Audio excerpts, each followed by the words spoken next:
I'm Dale Williams, funeral director of Psalms Funeral Services here in Cape Town.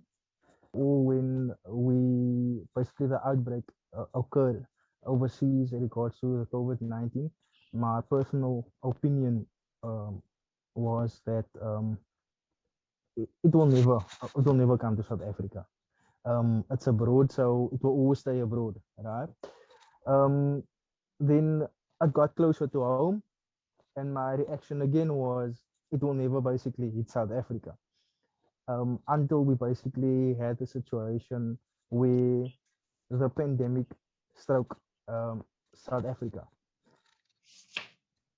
At first, personal view once again is that I did not or do not believe in the COVID-19. The reason for that was when this whole COVID-19 was launched or was broadcast, there were still mixed feelings in regards to the COVID-19.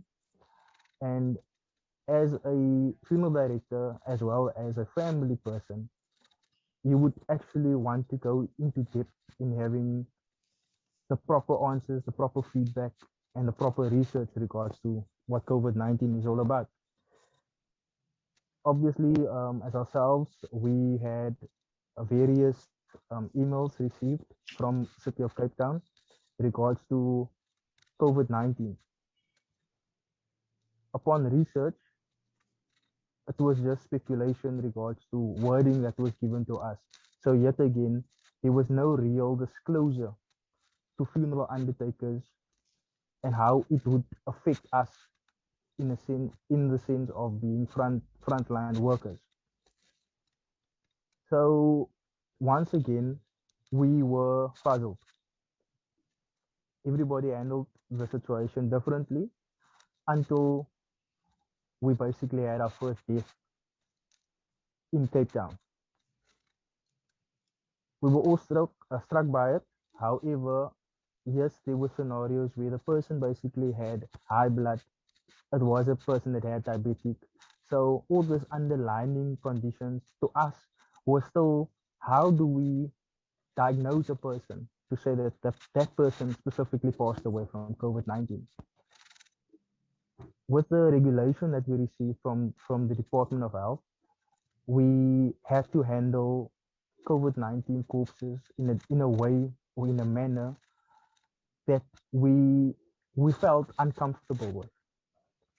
The first view that came down was that if we do not respect or go with what government has got, they would obviously have the facility of doing mass burials.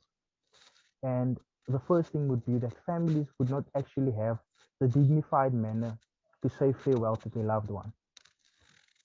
The second option was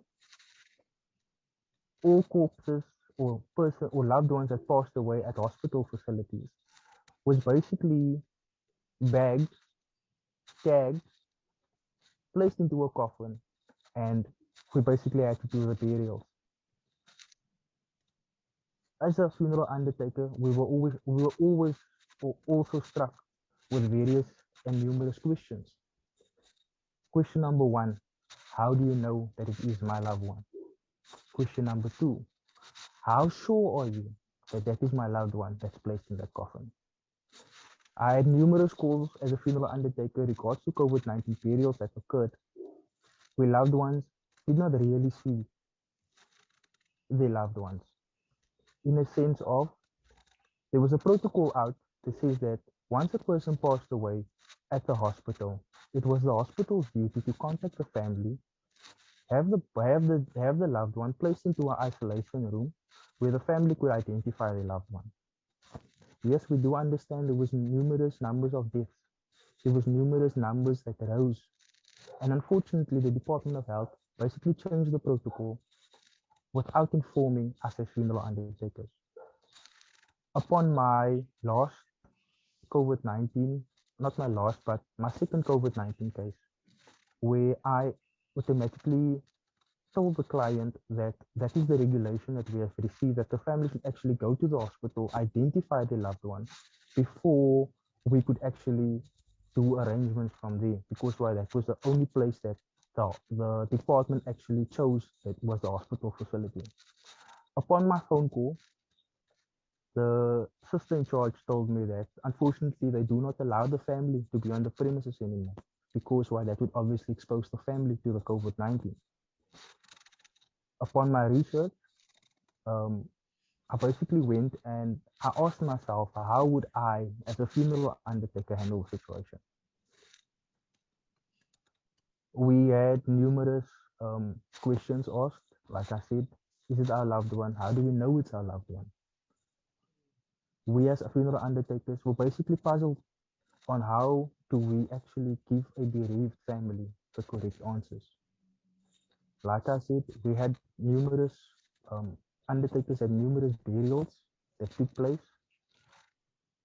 On random occasions, undertakers would receive telephone calls from the family members, still asking the question, how do you know that it was our loved one that was buried? From an undertaker perspective, the only answer we could give a family member is that when a loved one has passed away at the hospital, there was a document that was basically placed with the loved one's details. As an undertaker, we would basically go and collect the paperwork, documentation from the hospital or from the institutions. When we would go to the facility of where the loved one is, the only identification we could do was the page with the personal information that was on top of the deceased. Undertakers basically had to go the extreme measure of PPE wearing, as well as sanitizing, in order for us to not to contract the virus. Like I said, once again, there was numerous confusion on how we, as funeral undertakers in Cape Town or in South Africa, have to handle the situation.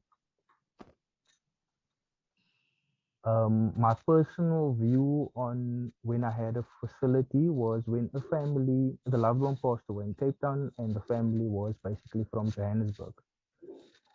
The family obviously did not see their loved one for the last 2 to 3 months due to that we had a numerous lockdown, and obviously they could not even visit the hospital and things like that.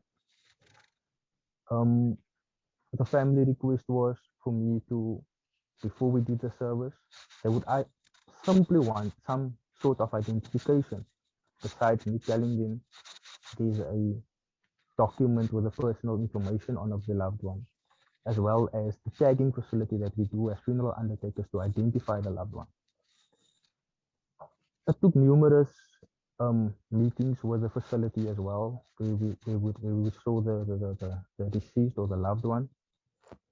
And we basically came to a clarification of where we would go into the mortuary geared up with our PPE, sanitizer, open up the bag just to show or take a photo and send it through to the loved ones in order for them to identify that that is their loved one.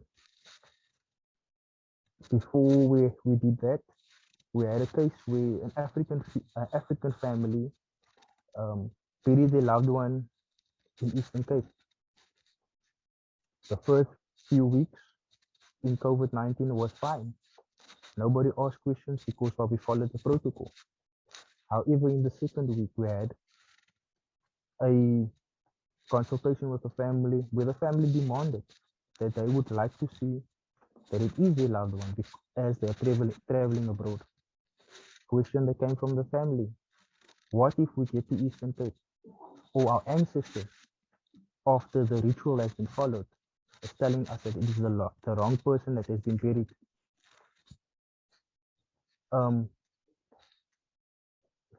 Questions like that popped up.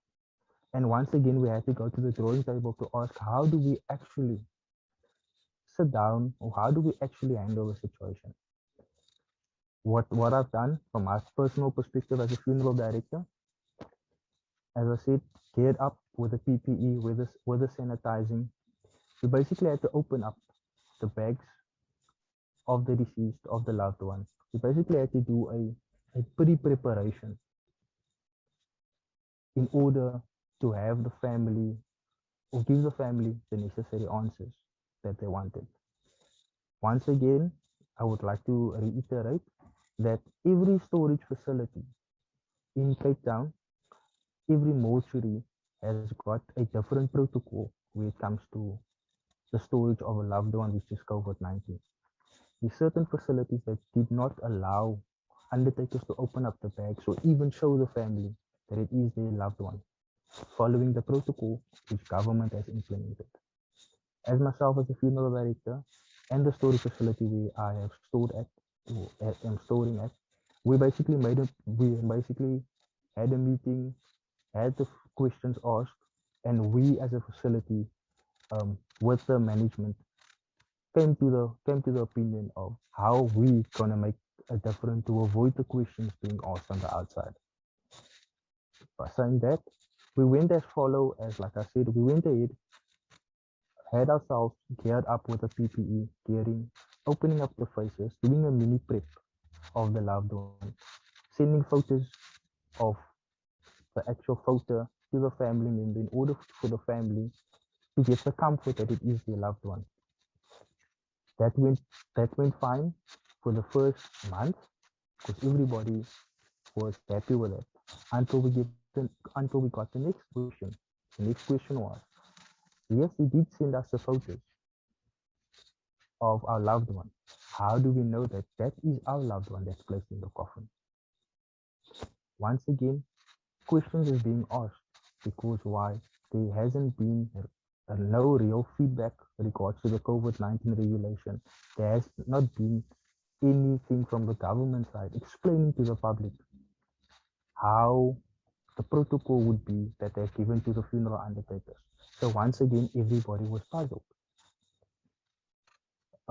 We then, like I said, had to do the mini preparation. We basically had to make the decision and tell the family that if they would want to view the body, that the coffin should be selected for the choice that the family would have for the funeral. The funeral undertakers would then purchase the coffins, which is the family's choice. The loved ones will be placed inside of the coffin before preparation would occur. Right. So we had the preparation done.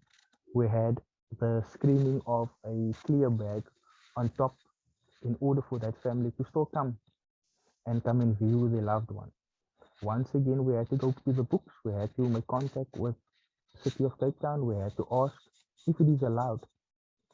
Only until under correction, when we were in the middle of the COVID-19 wave and masses of questions came up, a lot of disappointment from family members on how they could identify their loved one.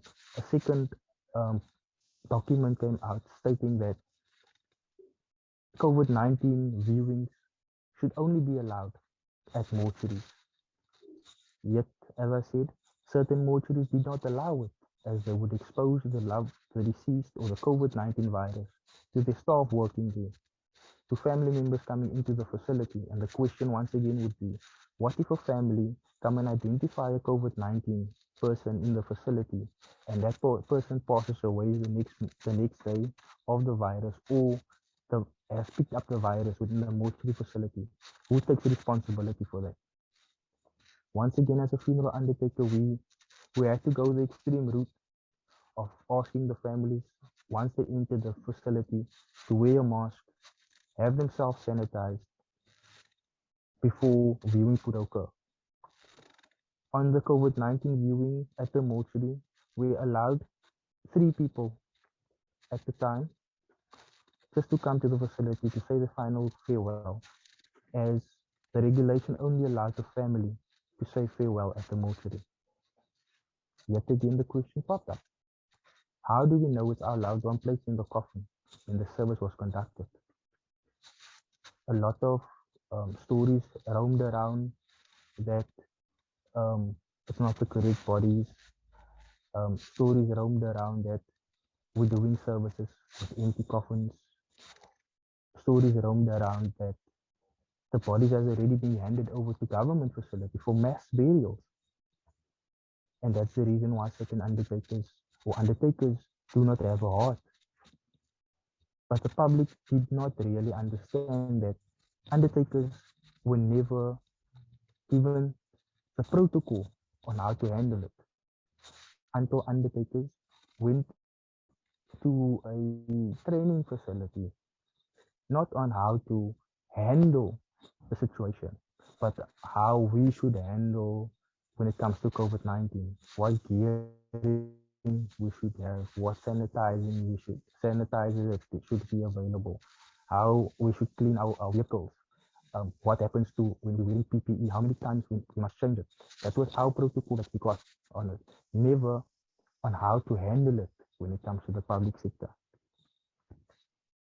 As myself, as a funeral director, like I said, it took me time to sit down and to see and to listen to the views of the public on how certain families, yet still up until today, feel that they did not have the opportunity to give their loved one the proper burial due to the fact that it's COVID-19.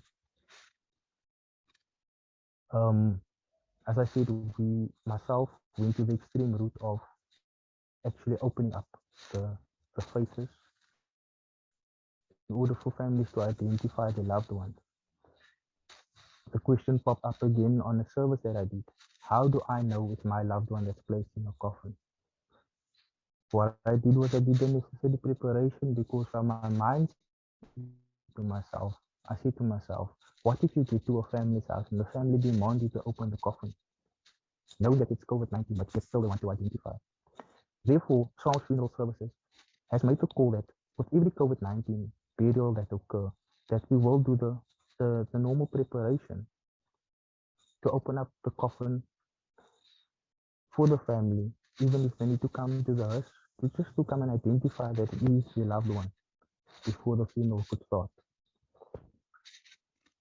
Second thing that a protocol that we faced was there was different views from churches. If it was COVID-19, the coffin were not allowed inside of the church. That means the hearse had to stand on the outside. It saddened me as a funeral undertaker that when the member was alive, he could walk into the church. He could sit into the church to enjoy the fellowship. But the moment he passed away from COVID-19, he had to stand on the outside. He had to stand on the pavement. We had views from churches sending us emails telling us if it's a COVID-19, you guys are not allowed to do your red carpet treatment. Because why? Your red carpet treatment can contain the virus. And to me personally, it vented me. It frustrated me. That to the point where I sat with tears in my eyes when I spoke to a family that had a situation in regards to COVID-19. In order for this family that family can feel that, like they say, funeral undertakers are heartless. We don't have a heart, but that the family could actually feel the emotion that we go through when rendering the services. Because at the end of the day, once your loved one has been laid to rest, our motto is that we want to see a smile through the tears. We want to create memories, everlasting memories, that will be treasured in the family's heart for when the journey actually starts. How do we as undertakers come about creating that memory? How do we go about making sure that that bereaved family can say farewell to their loved one in a dignified manner? At Psalms Funeral Services, we went to the extreme route to ensure that our families, friends, neighbors, loved ones of the one that passed on had an extra touch, so that they could feel that we're not only here to do the best for us to do, but there is something different in the services that we were doing.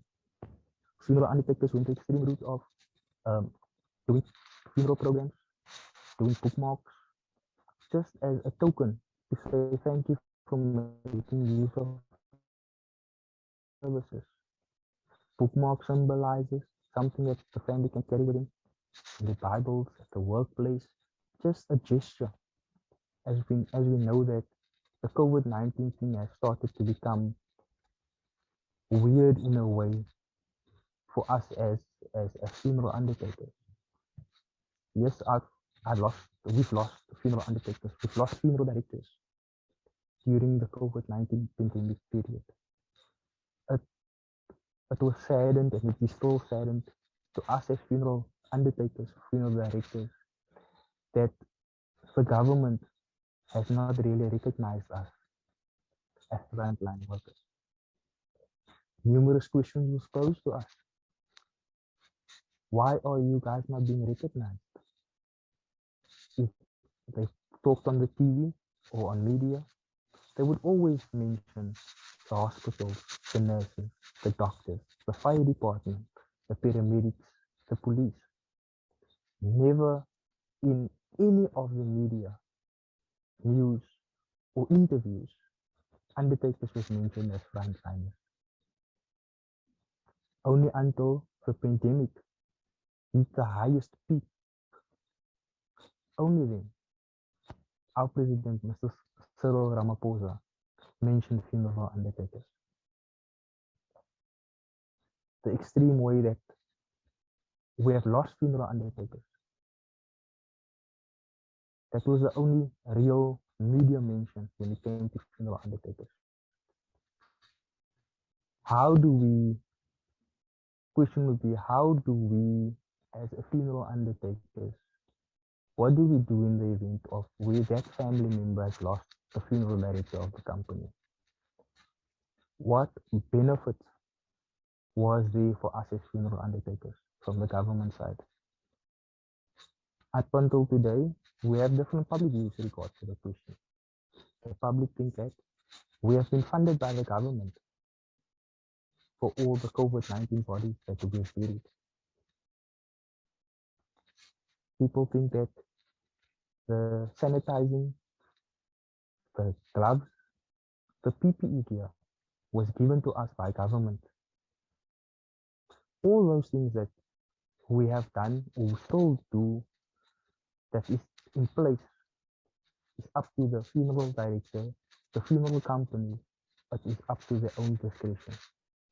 Funeral undertakers have not gotten a cent from the government. We have not gotten anything for free from the government. It saddened us, and once again, we were never recognized as frontline workers.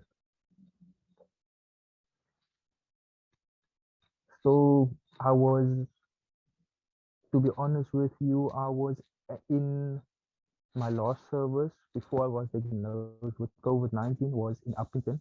I went to Rietfontein to do a service on that side, and I came back just before Christmas. What symptoms that I experienced when I was diagnosed with COVID-19? To me, it was a climate change because I came from Appington, I'm back into Cape Town. So I had headaches, I felt feverish, and to me it could be climate change. And I left it. I still did two to three funerals, came back, felt the same, got myself flu tablets and things like that. Until the 24th of December, the morning when I got up, I felt severe kidney pain. I was hot, I was sweating, and my loved one said to me that you were basically rolling around and you were in pain. I think the best is, besides the medication that you got, that you actually should go and test yourself. I then went to the East River Hospital where I went to test myself for the COVID-19. The test was done. I came back, and the moment I had myself tested, here's the question popped up. What if you were diagnosed with COVID-19? At first, like I said, I did not believe in this COVID-19, and your mind automatically struck, like, what if I have COVID-19? How do I handle it? How do you prevent the next person from keeping it?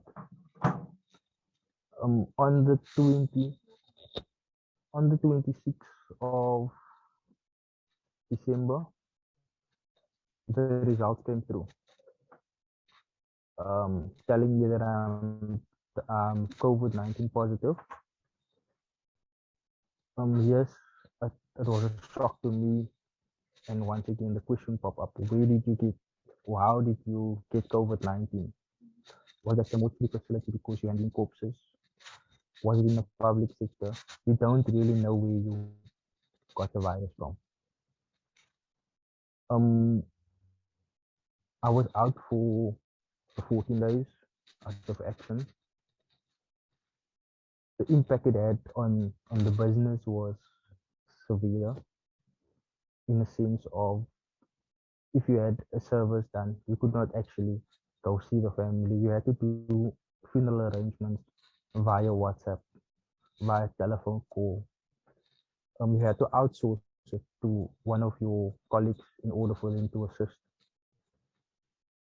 So with this whole COVID um, pandemic, myself having it, yes, we lost business. The sad thing was families would be so um, they know that you're gonna be there by the service. You're gonna pop in just to say hi, everything fine, things like that. Unfortunately, you couldn't do that. So to me, being out of action for that 14 days was very horrible. Um, yeah, that is.